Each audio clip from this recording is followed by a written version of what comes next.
Residents relieved after a second round of flash flooding isn't nearly as damaging. Why they were more than ready for the water this time around. Plus, a deadly crash shuts down a North Las Vegas intersection, the crime that may have caused the cars to collide.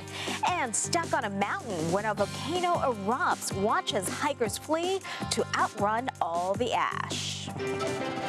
You're watching 8 News Now, Weekend Edition, with Patranya Bhoolsuwan.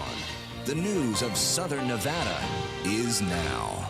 And good morning to you. It's 8 a.m. on Sunday, September 28th. I'm Patranya Bhoolsuwan, and our top story this morning, homeowners in the Moapa Valley can breathe a sign of relief. This as the Muddy River is slowly receding after another round of intense rain pushed the water up to record levels. It crested at just a little over 14 feet yesterday. That's about 4 feet higher than it was when flooding hit the area back on September 8th. The flooding wasn't nearly as bad this weekend, but we're told at least 3 houses were damaged. Many homeowners in Moapa and Overton say that they're now prepared for the worst when the rain came. We saw on the radar that we were going to get hit again, so we came down to help residents in case they got flooded. This month, these last 2 floods have eaten away more of the bank than I've ever seen before. And this morning, southbound traffic on the I-15 near Mesquite is down to 1 lane because of all that flooding. And DOT tells us the closures will last for at least a week, so do expect delays. Well, people living near the Muddy River have really banded together since the flash floods earlier this month. The water has damaged dozens of homes and businesses there and tore up the local roadways as well. And many now belong to a Facebook page that's being used to post, update, and share videos. In Overton, one man says his community has also come together to help with the cleanup efforts. Andrew Meek says his home was damaged during the first flood and he thought he'd be in the clear this time, but he was surprised by rising water on Saturday, which damaged his property. But he's trying to stay positive and thankful for all the support he's getting from neighbors. Our community has helped a ton. This is really a big story about Overton and the people of Overton and who've come together, who are here sandbagging, people who have no houses near this at all, but they're here helping.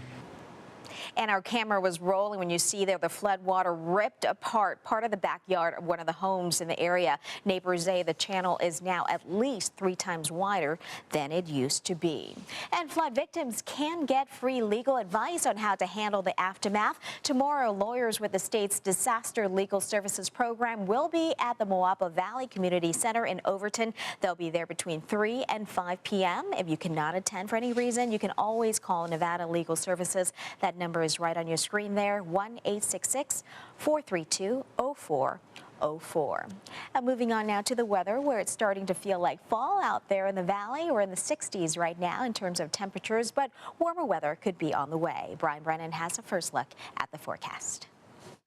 Let's take a moment to talk about how great it was yesterday. We saw a high of 80 degrees. We're going to be right around there today, cooler and drier than yesterday as well. That is 9 degrees cooler than what we normally see for this time of year and far below the high of 104, and that was set at in 1947. So this is the type of Sunday where you can get out. We're at the studio right now working, so please, for us, go out, take a hike, go for a ride on your bike, do something, because it's going to be a beautiful day today. The temperatures will begin to get closer to normal later on in the week, and we'll have much more on that in just a few minutes. All right, thanks, Brian. In other news this morning, police say that drugs, alcohol, and speeding were all factors in a crash that left 1 woman dead. It happened around 7:30 last night when an SUV collided with a sedan at the intersection of Commerce and Alexander. A female driver in the sedan was taken to UMC, but she later died of her injuries. The man is also in the hospital. He's in the SUV, listed in critical condition right now. Anytime on a weekend, we get a lot of drivers out.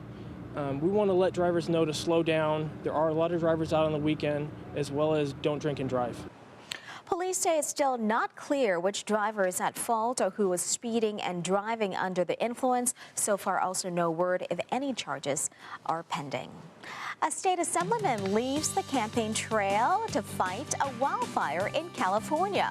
Why this cause is so near and dear to his heart. But first, one day left to enjoy the Las Vegas Greek Food Festival. We'll talk live with one of the organizers in studio on what you'll miss if you don't make it out there today.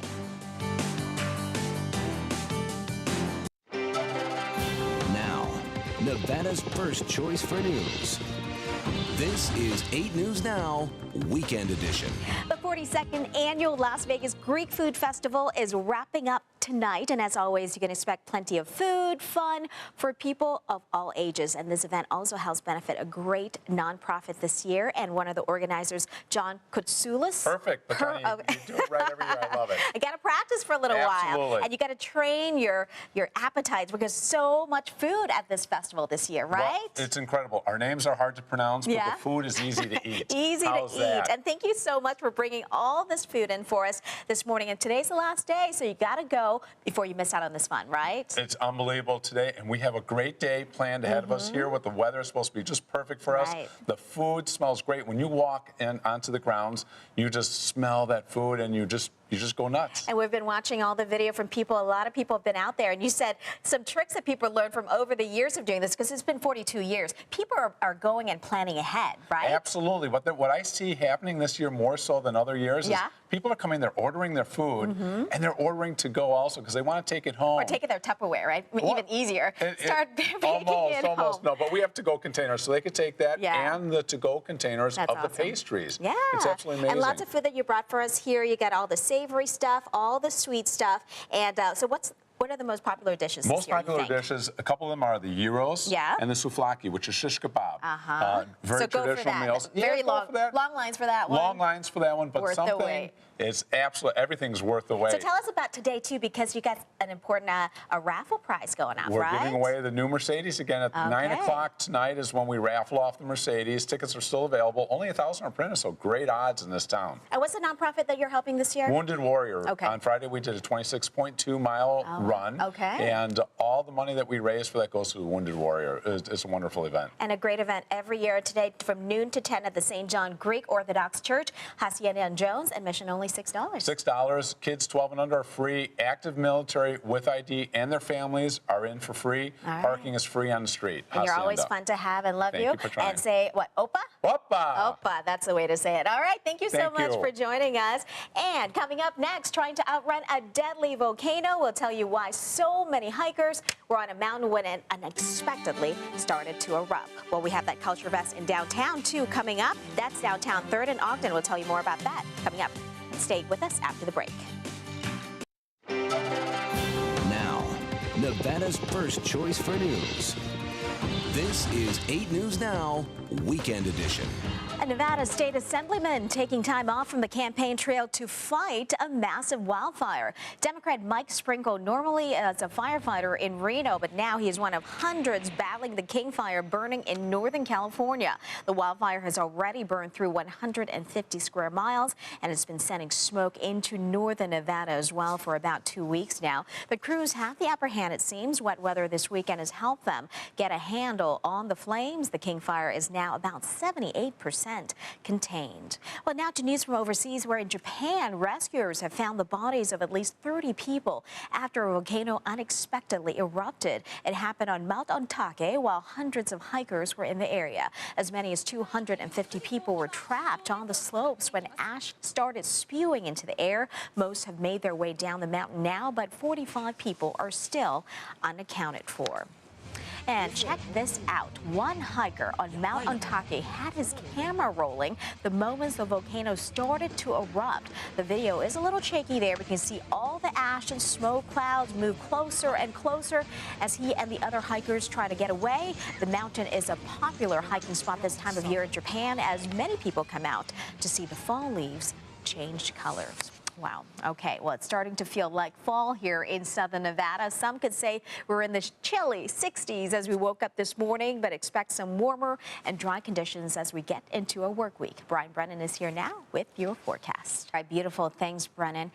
Trapped 30 feet underground, how rescuers brought a man to safety without really knowing exactly where he fell inside an abandoned mine shaft.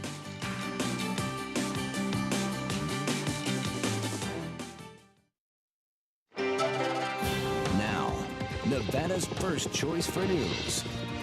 This is 8 News Now, Weekend Edition. We have some developing news from Asia this morning as Hong Kong police are using tear gas to try and break up a huge crowd of pro-democracy protesters this morning. Tensions have been building up all day yesterday as people rallied outside the country's government headquarters. It follows a week of student-led boycotts and demonstrations. Many of the protesters believe that China is trying to force its politics on Hong Kong. Police started launching tear gas into the crowds after people started jamming up a busy roadway and wielding pepper spray at the officers.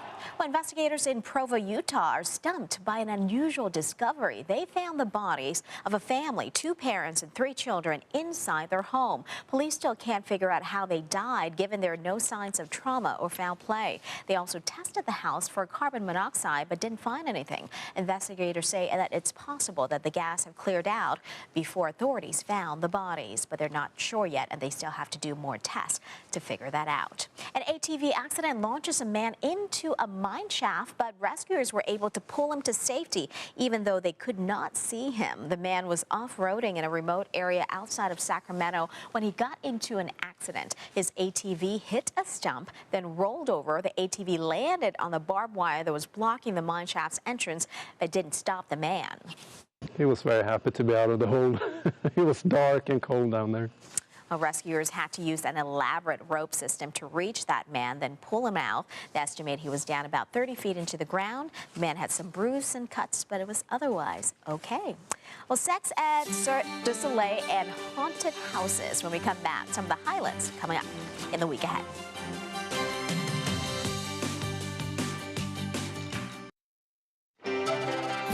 Now, Nevada's first choice for news. This is 8 News Now, Weekend Edition. Here's a look at what's coming up in the week ahead. Sex education will be in the spotlight tomorrow as the Clark County School Board will be discussing how to move forward with the proposed changes to the curriculum. A lot of parents are expected to attend this meeting. On Tuesday, Cirque du Soleil turns 22, and there will be a surprise unveiled outside of City Hall as part of this celebration. And haunted house season kicks off Friday. The Asylum and the Hotel Fear return to the Meadows Mall parking lot. And by the way, that Culture Fest we were telling you about is free. It starts at 11 this morning at 3rd and Ogden. And this afternoon, someone will be crowned the new Miss Asian Las Vegas. The event, now in its 2nd year, celebrates beauty and diversity of the Asian American community right here in the Valley. I've been invited back to MC this pageant. Tickets are still available. It starts at 2 p.m. inside the Palazzo Theater. Well, that's all the time we have for 8 News Now this morning. Have a great Sunday.